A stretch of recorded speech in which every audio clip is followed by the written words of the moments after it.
Introduction. At what point, then, is the approach of danger to be expected? I answer, if it ever reaches us, it must spring up amongst us. It cannot come from abroad. If destruction be our lot, we must ourselves be its author and finisher. Abraham Lincoln. That morning. With crystalline awareness, the moments of that morning will forever be ingrained in my memory. The phone rang with what seemed an unusual intensity. It was a friend who urgently told me to turn on the television. The first image on the screen was the unmistakable silhouette of the New York skyline and the World Trade Center buildings. However, there was something more, something different, the ominous ribbon of blackish smoke billowing out of the North Tower.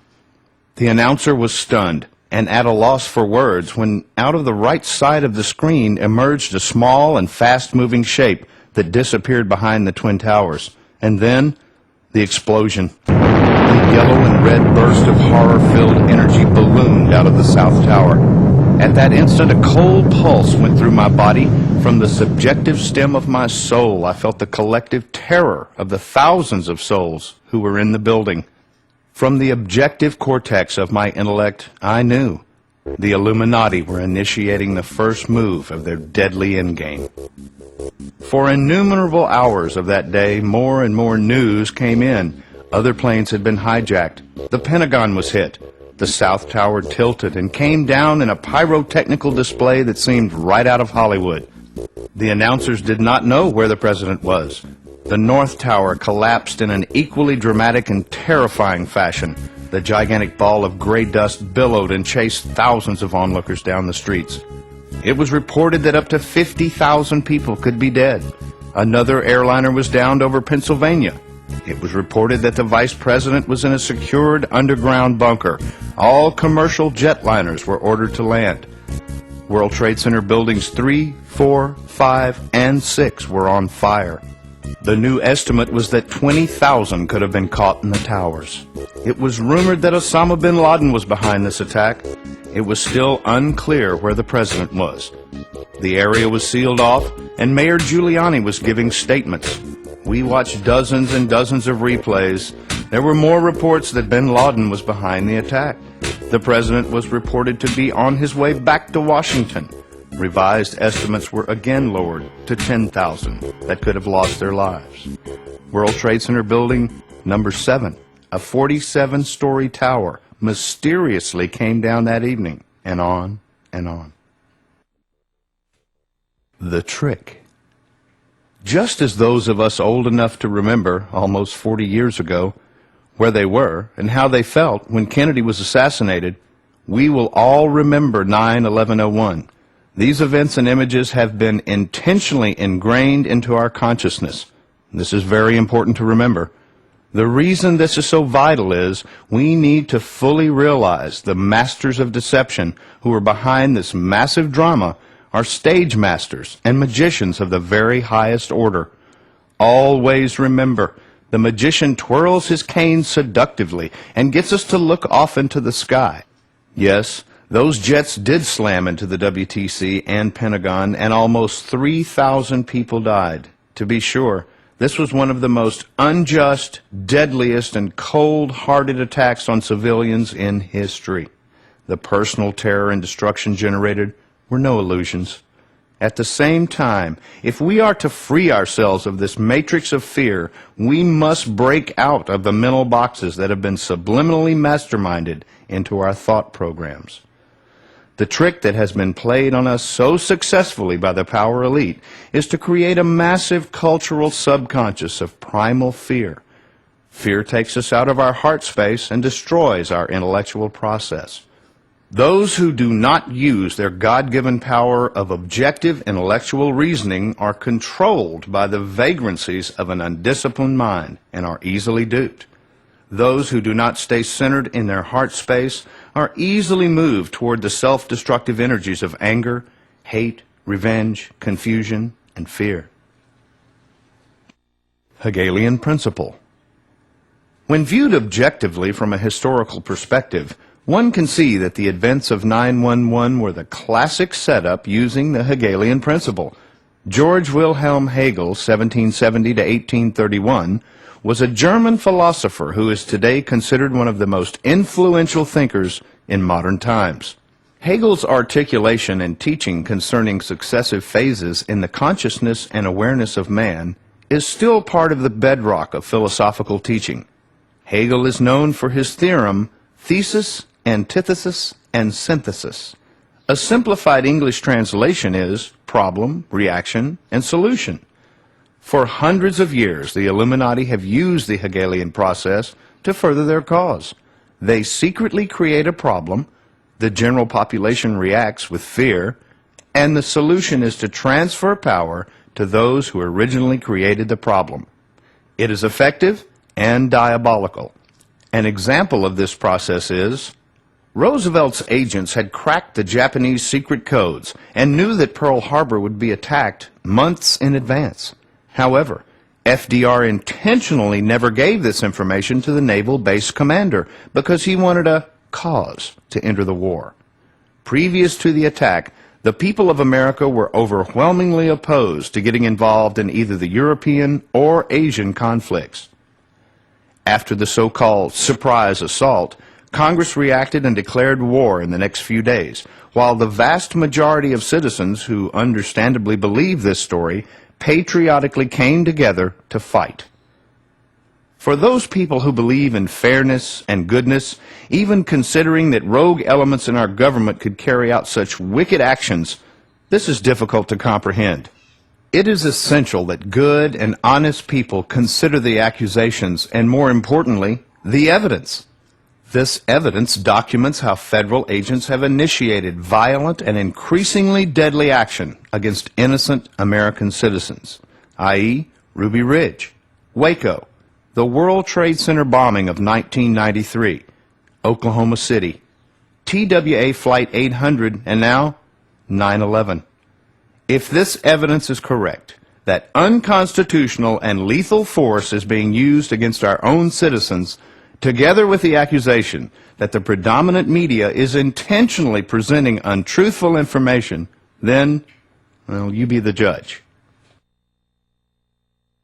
This booklet is not for everyone, but it is for those who love their country and have that rare quality called an open mind. Today in America, about 1% of the population can connect the dots. They realize that a handful of self-professed elite have virtual control of our banking system, of our movies, of the news outlets, and of both political parties. Until and unless we increase the relative numbers of citizens who understand this reality to at least 5% of the population, a critical mass, our culture will continue its march toward a one-world fascist government. This is definitely not fun to write or think about. However, it is a present truth, and as the Bible has said, let those who have ears listen. This booklet is presenting evidence that goes against everything that the mainstream media and political structure would have people believe. For many people, including myself, this is a very difficult pill to swallow. However, only by facing our fears will we be able to understand the truth and to live in real freedom and love. As Jesus said, the truth shall set you free. Hopefully, when people become aware of the massive and draconian fraud that has been perpetrated on our nation, enough people will awaken from their dreamlike slumbers to take appropriate action to restore the ideals of our republic. Perhaps these thoughts and ideas can be part of that process.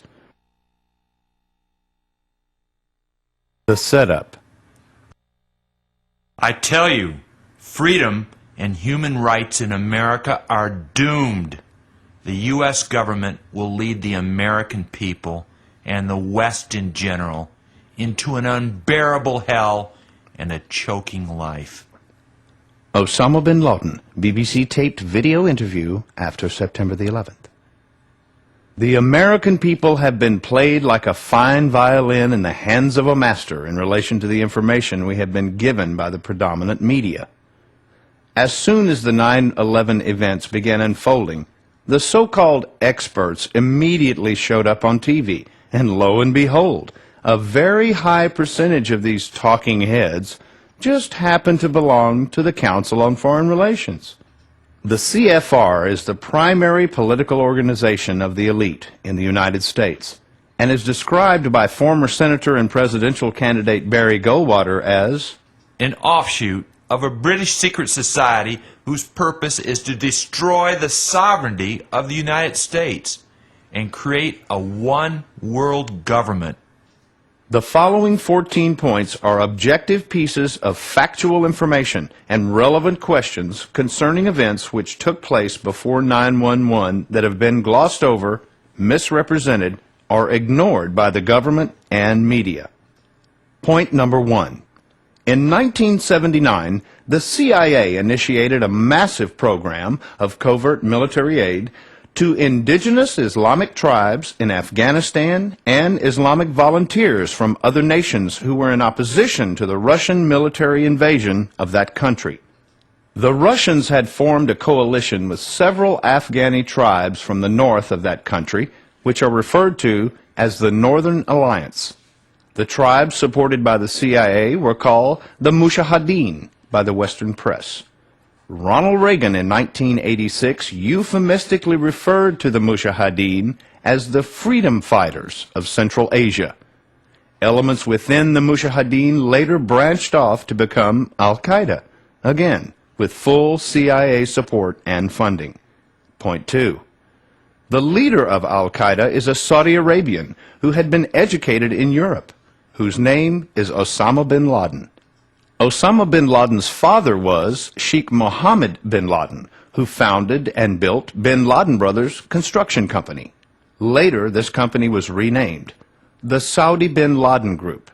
It should also be noted that from the early 1980s, Osama bin Laden was a CIA asset whose Western cover name was Tim Osman. Point 3. The bin Laden family is one of the wealthiest in Saudi Arabia and has been instrumental in building dozens of American military bases in the Middle East. The bin Laden family is closely connected with the ruling sheiks of Saudi Arabia and has strong political and personal connections around the world. Point 4. The bin Laden family and the Bush families have been friends and business partners for many years. In 1977, George Bush Jr. started Arbusto Energy Company in Midland, Texas. One of his first and major investors was Salim bin Laden, who at that time had become the president of the Saudi bin Laden Group. Salim happened to be the older brother of Osama bin Laden. Another interesting connection is Sheikh Khalid bin Mahfouz. Mahfouz is one of the richest men in the world and was also a major investor in Arbusto Energy Company. Further, he was operational director of the corrupt BCCI between 1986 and 1990. According to CIA Director James Woolsey in testimony to the U.S. Senate in 1998, Mahfouz was a major contributor to Osama and Al-Qaeda. Oh, one more little detail. Mahfouz's sister is Osama bin Laden's wife. It's like one big happy family. Point 5. Al-Qaeda was involved in the bombing of the United States embassies, which killed 35 Americans and 150 locals in 1992. Al-Qaeda was also partially responsible for the suicide bombing of the USS Cole, which killed 25 American sailors in 1996. Point 6. Both Yemen and Sudan offered to extradite Osama bin Laden after the bombings of the embassies and the USS Cole. However, Secretary of State Madeleine Albright, who was appointed by Bill Clinton, refused to take bin Laden.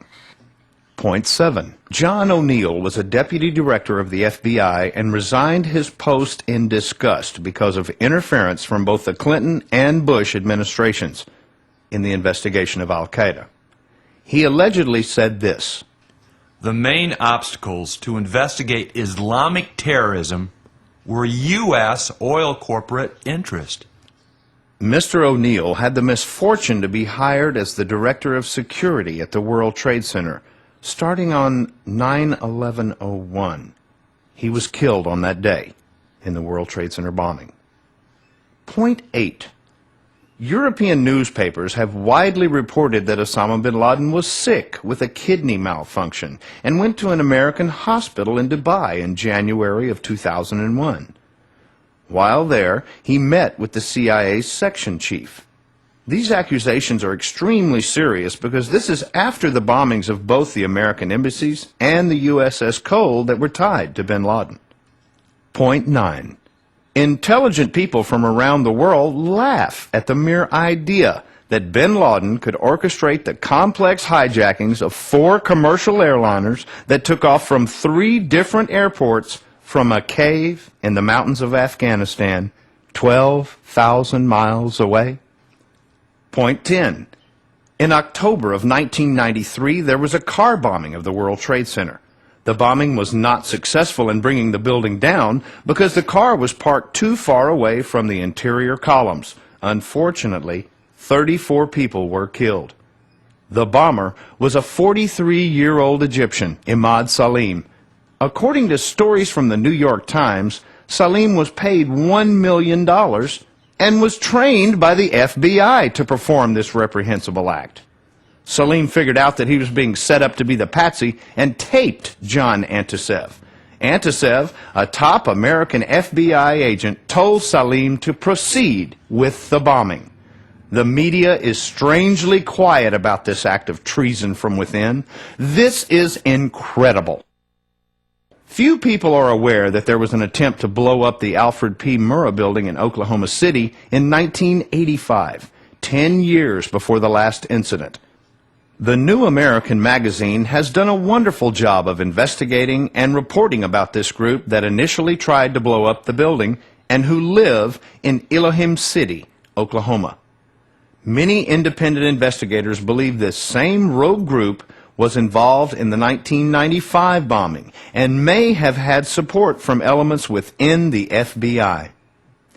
It is said that A thief always returns to the scene of the crime. could it be that units within the government have come back to finish their unfinished work at the World Trade Center, as it appears they did in Oklahoma City?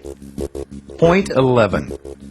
The United States government spends a minimum of $40 billion of our tax money a year on the FBI, CIA, and NSA. These agencies were responsible for helping start and finance al-Qaeda and have been closely monitoring the Taliban, bin Laden, and al-Qaeda for the past decade. Yet all of these agencies, with all their money and all their technology, flatly deny they had prior knowledge that there would be such an attack. Hogwash. After the assault, these agencies were actually rewarded with significant increases in funding and were lauded by the administration and the press. This is sick stuff. Point 12. In the week before 9/11, there was an increase of 1,200% in trading activity of orders to go short on the stocks of American Airlines and United Airlines, as reported by the Chicago Securities Exchange. An investor goes short when he expects the stock to decrease in value. Tens of millions of dollars were made by those who appear to have had forewarning of this event. According to the New York Times, the Wall Street Journal, and the London Independent, a high percentage of this activity came from one investment firm, Deutsche Bank and A.B. Brown.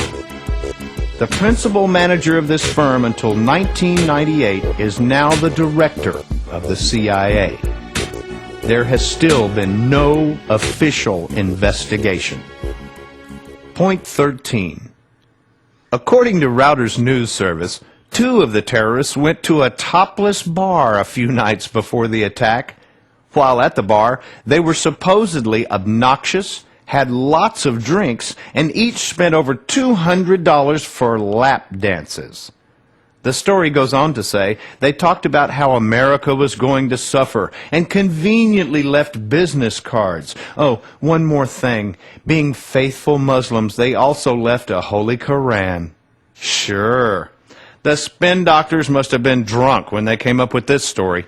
They want us to believe fundamental Muslims who are going to give their lives for Allah would go to a strip bar, get drunk, which is against Islamic law, tell the world what they're going to do, and then leave their business cards and a Quran. The only thing more amazing than this story is that most Americans seem to believe it. Point 14. On the day of the attack, a couple in Jersey City, New Jersey, reported that they saw a group of men on top of an adjoining building filming the first jet hit the North Tower and cheering.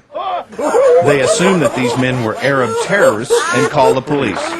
The police caught these men, but they were not Arabs. They were Israelis, here in the United States without legal permits. They worked for a moving company that, according to Forward magazine, a local Jewish publication, has possible ties with the Mossad. Who were these men who had prior knowledge? Why was this story suppressed? And why did our government allow them to return to Israel? The hijackings. Naturally, the common people don't want war. But after all, it is the leaders of the country who determine policy, and it is always a simple matter to drag the people along, whether it is a democracy or a fascist dictatorship or a parliament or a communist dictatorship. All you have to do is tell them they are being attacked and denounce the pacifists for lack of patriotism and exposing the country to danger. It works the same in any country. Hermann Göring, one of Hitler's top men during the Nuremberg trials. The administration and media's story concerning the actual hijackings is this. On the morning of 9/11/01, 19 radical Islamic fundamentalists hijacked 4 commercial airliners. The hijackers used paper cutters to overwhelm and kill the 8 pilots and to control the 266 passengers and flight attendants. The 2 flights that took off from Boston, Flights 11 and 175, were redirected to New York, where they were crashed into the World Trade Center buildings. The World Trade Center buildings caught on fire, causing the trusses to soften and expand, and both WTC buildings 1 and 2 came down. The flight that took off from Newark, Flight 93, flew all the way out to Ohio and then circled back towards Washington, D.C. During this flight, several passengers made phone calls from the plane. A number of the passengers made an unsuccessful attempt to regain control of the plane, and during the struggle, the plane crashed in central Pennsylvania. The now famous last words of Todd Beamer, one of the passengers of Flight 93, were, "Let's roll."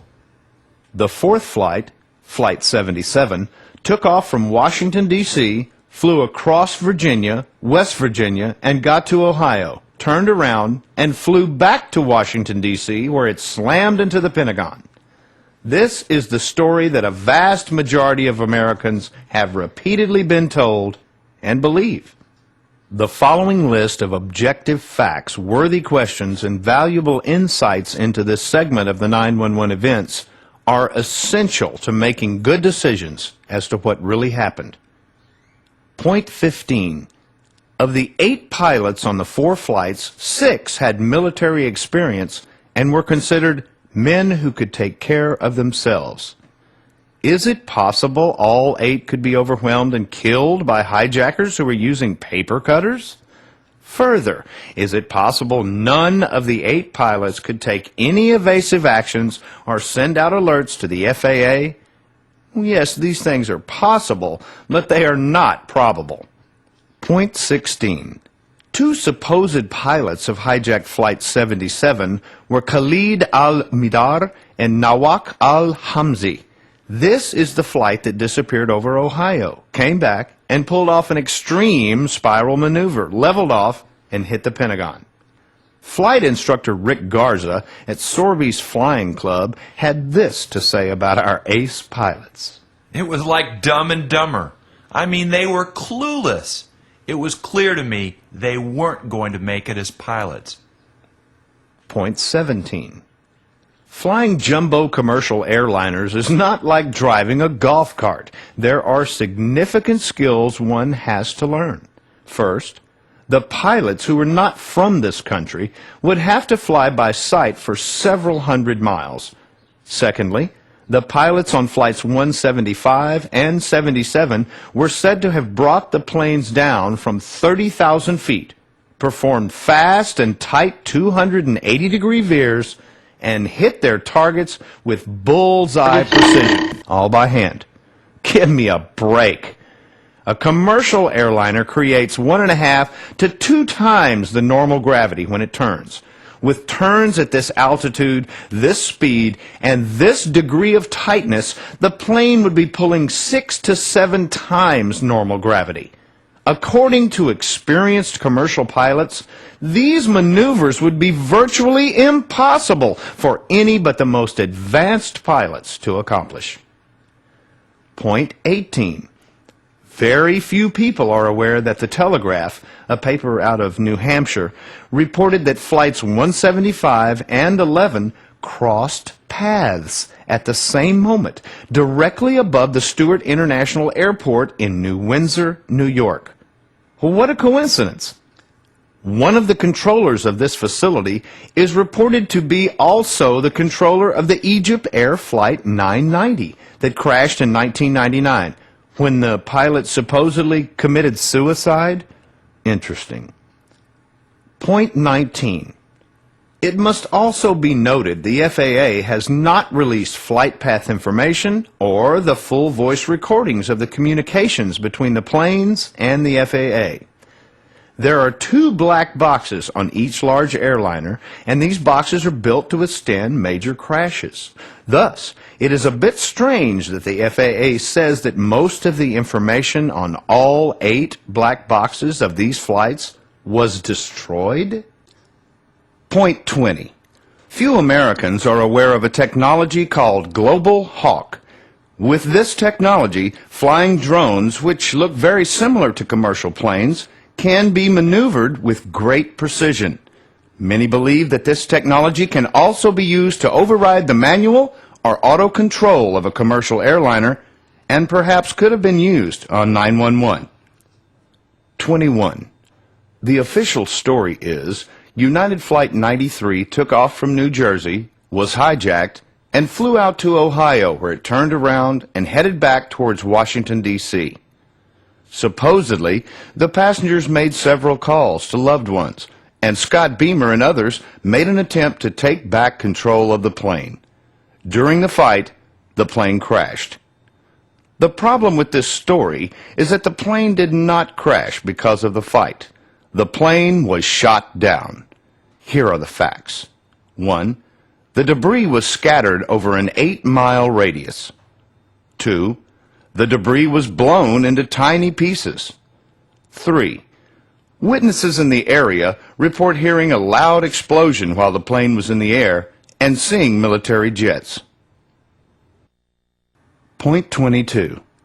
Several years ago, professional golfer Payne Stewart was flying with friends out of Florida in a small private jet towards Dallas. Within a short period of time after takeoff, there was a malfunction in the plane, and the pilot and passengers passed out and lost contact with the FAA. Within 18 minutes, NORAD had scrambled an F-16 to fly next to this plane. Within 22 minutes, there were 4 F-16s flying in tandem with this disabled plane. This is all standard operating procedure, SOP. NORAD's Central Command headquarters are in Cheyenne Mountain, Colorado. They have the highest quality tracking technology in the world, and it is their responsibility to monitor the skies over America and to protect America from missiles and planes. That is their job. In contrast, no F-16s or other planes were scrambled in time for flights 11 or 175 that took off from Boston, even though there was 36 minutes between the time the FAA knew there was a hijacking and the time Flight 175 crashed into the South Tower. The case of Flight 77 is even more alarming, as it was in the air for over 43 minutes with full knowledge that it was aimed at the White House, the Capitol, or the Pentagon. Andrews Air Force Base is only minutes away, and not one plane was sent up, and no planes were scrambled from the Langley Air Force Base until after the attack. There are several military bases in the area with the capability and responsibility to protect our capital, yet nothing was done. It appears that the order was given by NORAD to stand down.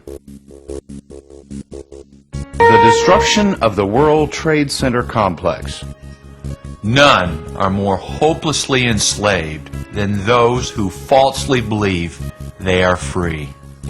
German philosopher Goethe. The whole world saw it. Those jets flew into the skyscrapers. There were enormous explosions, and the fires brought the buildings down. We all saw it with our own eyes. Everybody knows it. I have heard this or similar refrains from numerous people as they look at you with this incredulous gaze that someone would even doubt that it happened as explained on the tube. However, there is more to this story than meets the eye, especially the eye that has been exposed to the filter of corporate television. Point 23.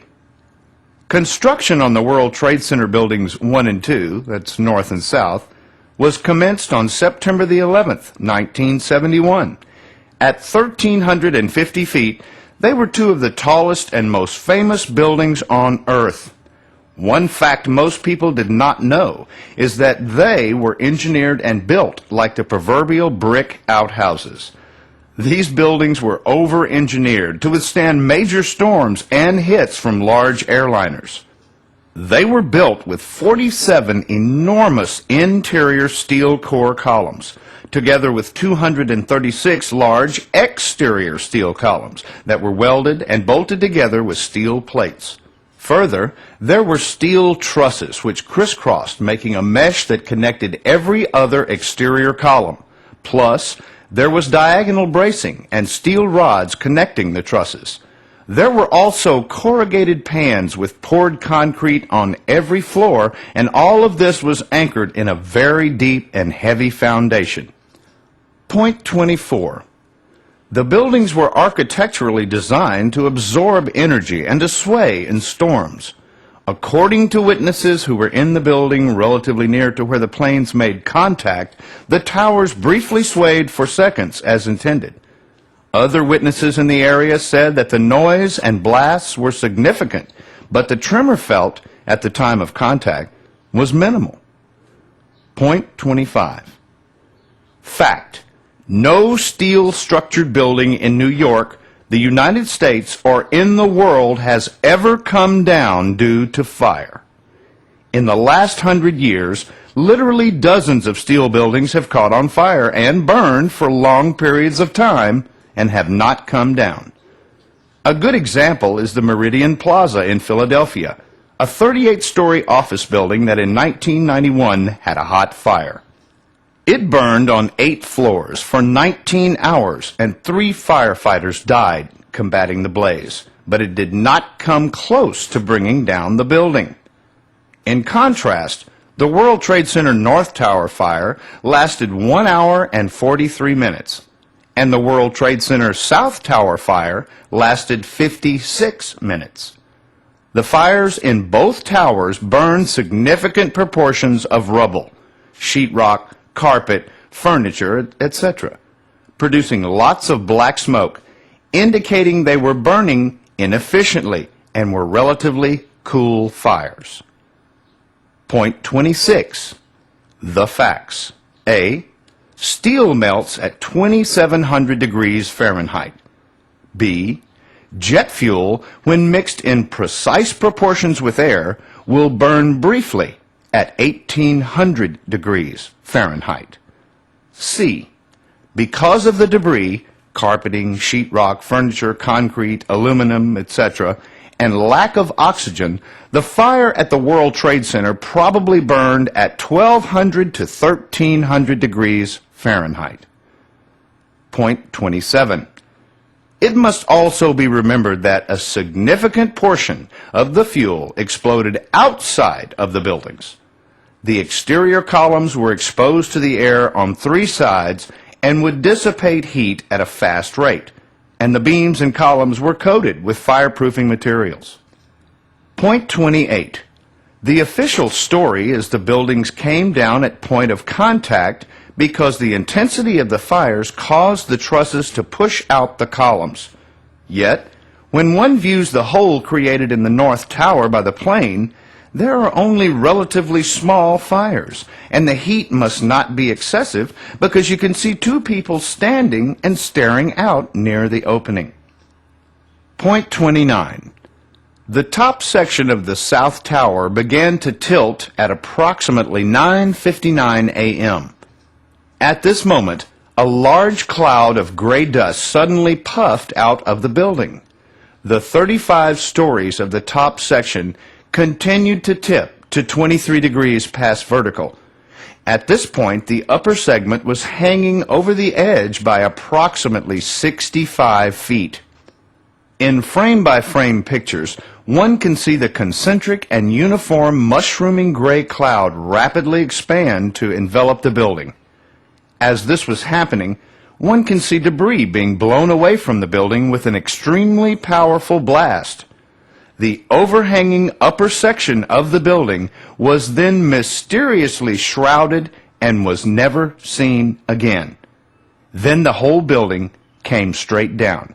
Within an incredibly fast 10.4 seconds, the once mighty 1,350-foot tower was reduced to a pile of totally pulverized remains. Government story is that this building experienced a compression or pancake demolition caused from weakened trusses and weight from above. At first, this explanation sounds plausible, especially because this is what the television reports have told us time and time again. However, common sense would indicate that the center of gravity of the top section was not centered over the lower section. Thus, if there was a compression demolition of the building, it would not be uniform because the center of gravity was considerably off-center. Secondly, the severed top section that was tilting very much over the edge would fall somewhat independently. Third, this section would fall at a faster rate than the anchored lower section because it would not meet the resistance of the intact lower section. Fourth, the top and lower sections would break into pieces. They would not pulverize. None of these four things happened. Point 30. The complete demolition of the North Tower at 10:29 a.m. took only 8.1 seconds. The North Tower came neatly down upon itself, and its remains were equally powdered. Point 31. Facts are very stubborn things. According to the law of falling bodies, as originally put forward by Galileo and still accepted today by all scientists, as described in the World Book Encyclopedia under Falling Bodies, Law of, the total distance traveled at the end of any specific time in a total vacuum is calculated by this formula. Distance being d equals 32.16 divided by 2 times time in seconds squared. If there is any resistance, then the speed and time of the falling body slows down in relation to this resistance. In the case of the World Trade Center towers north and south, we know that the towers were 1,350 feet tall. Thus, you would have this equation for the fastest time of total drop in a vacuum. 1,350 equals 32.16 divided by 2 times time in seconds squared. This works out to 9.1627 seconds as the fastest time these buildings could come down. This presents some very interesting questions because the World Trade Center South Tower came down in 10.4 seconds, and the World Trade Center North Tower came down in 8.1 seconds. Additionally, there was resistance, and plenty of it. The resistance was the massive lower sections of the buildings that were stabilized by over 250 major interior and exterior steel columns and thousands of steel trusses. This defies the laws of gravity. Thus, either the height of the buildings is inaccurate, the time of the falls is inaccurate. The scientific calculation that has been used for hundreds of years is inaccurate, or something pulled down these buildings at a faster rate. Check it out for yourself. Point 32. Remember the gray cloud that concentrically blasted out and down the imploding buildings and chased thousands of New Yorkers down the streets while covering the whole area with a sand-like substance? What was that stuff? It was cement and other materials that had been crystallized. Could the blast of jet fuel create this crystallization? No, because at full blast, jet fuel only expands at 208 feet per second. Could a compression demolition do this? No. There is not enough latent energy. The cement would crack and break, but would not pulverize. The only way the molecular composition of these materials could be so scrambled is if there were small-scale nuclear devices or there were high-tech explosives. Since there are no unusual readings of radioactivity that can be confirmed, modern explosives are the logical choice. High-tech explosives, such as RTX or C4, can expand at over 1,000 feet per second and create extremely hot temperatures. Modern explosives could cause the crystallization of the building materials while creating a vacuum that could pull down the buildings at a faster rate than normal speed and leave a residue of extremely high temperatures. Point 33. FEMA put forward this hurried and very short explanation concerning the collapse of the World Trade Center's north and south buildings. Expansion of floor slabs and framing results in outward deflection of columns and potential overload. From this expert opinion, the administration and media have aggressively promoted the pancake theory, which claims that the floor trusses expanded, which caused the columns to buckle, the joints to break, and the floors then compressed upon themselves. However, an objective observer would consider these important points. A. Never before has any steel frame building come down because of fire. The World Trade Center fires only burned for relatively short periods of time and at low heat levels. B. For the World Trade Center buildings to react in this way, literally thousands of super heavy-duty joints and welds would have to snap at precisely the same instant. Remember, these particular buildings were engineered for expansion and flexibility. There was also fire retardant sprayed on all of the steel, and the burning patterns were inconsistent throughout the floors. C. A pancake collapse could not come down with such speed. D. A pancake collapse would not have the latent energy to crystallize the building materials, to shred aluminum, or blast rubble to such distances. E. A pancake collapse would not create or maintain the astronomical heat patterns which were recorded and were monitored for weeks afterwards. Point 34. On September the 16th, 5 days after the attack, NASA flew a plane over the site to take measurements and to create a thermal surface map. In this period of time, hundreds of truckloads of debris had already been carried off, and firemen had sprayed millions of gallons of water on the smoking rubble. The results show that there were several hot spots with temperatures over 1,000 Fahrenheit on the surface, with one spot at the South Tower that recorded 1,377 degrees.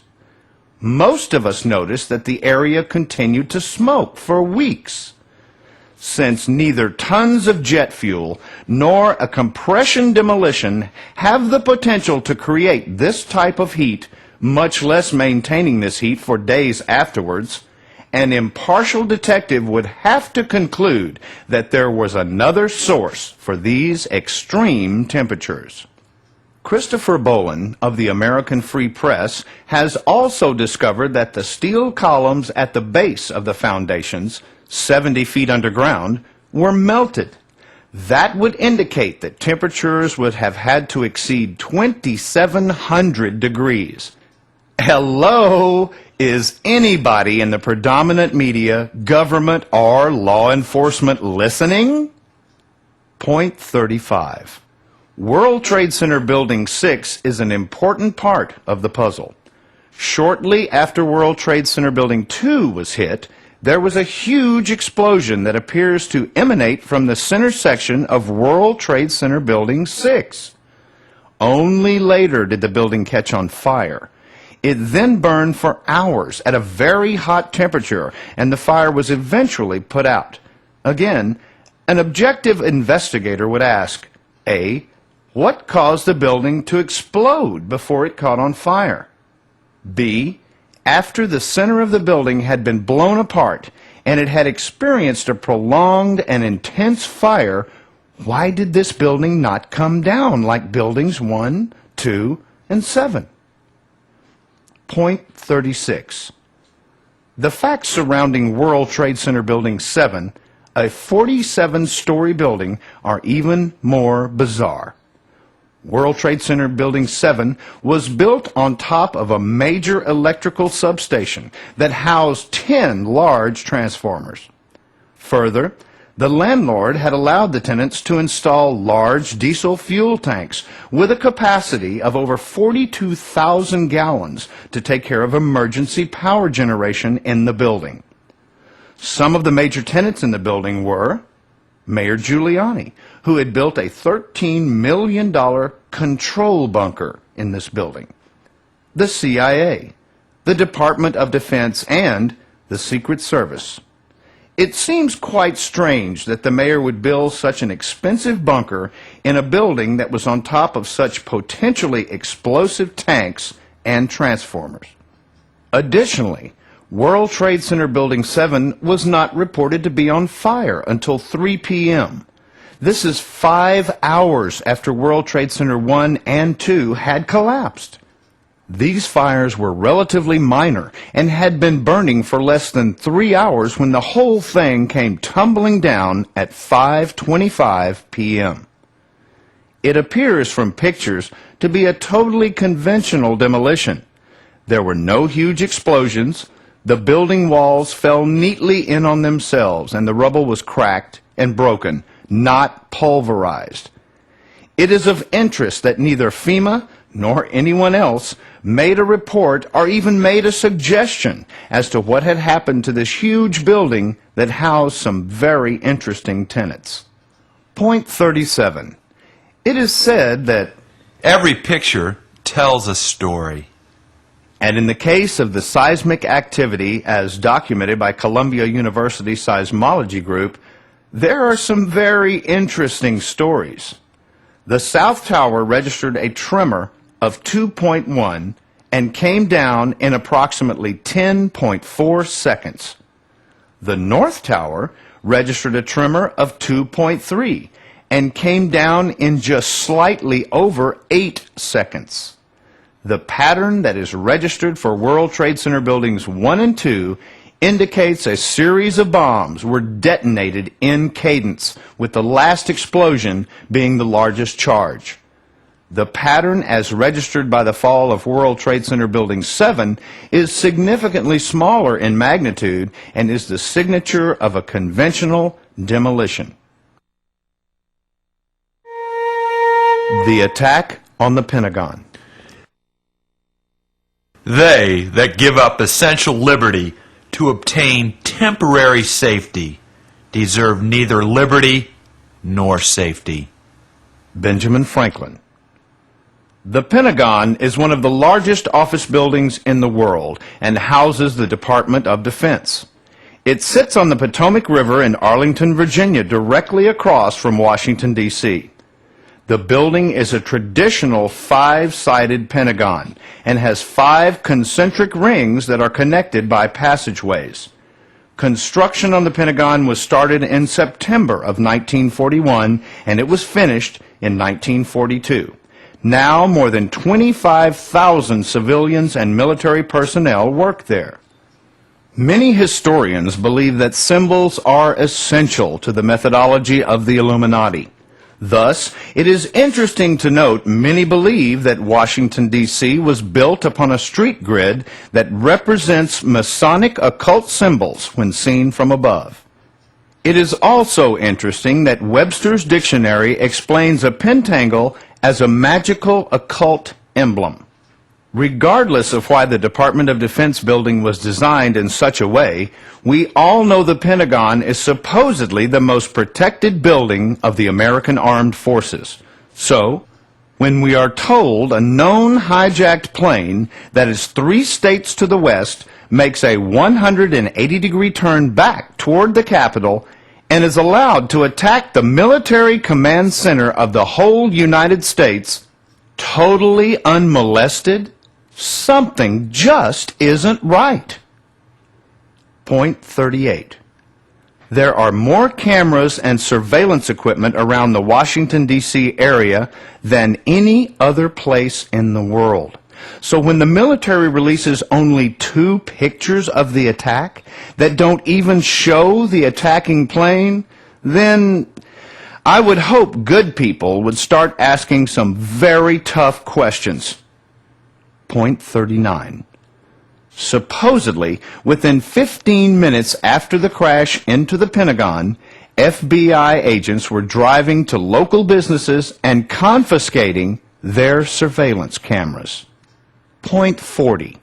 According to the military, there were only 2 pieces of debris supposedly from the plane: a very small and nondescript piece of machined metal and a piece of aluminum that is painted. The painting on the aluminum does not appear to match the emblems of an American Airlines jet, and the aluminum appears to be thinner than the skin of a commercial jet. The obvious question is, where are the engines, the landing gear, and other pieces of evidence that would have survived? A 757 jet, even after crashing and burning, would leave multiple pieces of recognizable wreckage. Where is the evidence? Point 41. There are multiple and contrasting eyewitness accounts of what people saw, which is understandable. According to the Washington Post, Steve Patterson, who lives in Pentagon City, said it appeared to him that a commuter jet swooped over Arlington National Cemetery and headed for the Pentagon. The plane, which appeared to hold about 8 to 12 people. if this eyewitness account is anywhere close to accurate, an objective investigator must consider whether this aircraft was a commercial jet or it was a drone. It must be remembered, Flight 77 totally disappeared from the radar screen while it was headed west over Ohio. No one claims to have seen the plane on its eastwardly return flight toward Washington. NORAD does not appear to have scrambled any jets to investigate this flight until after it hit the Pentagon. The aircraft accomplished a hard, low, and fast 270-degree banking turn and hit the Pentagon with deadly accurate precision. And supposedly, this aircraft was a massive 757 commercial airliner. I don't think so.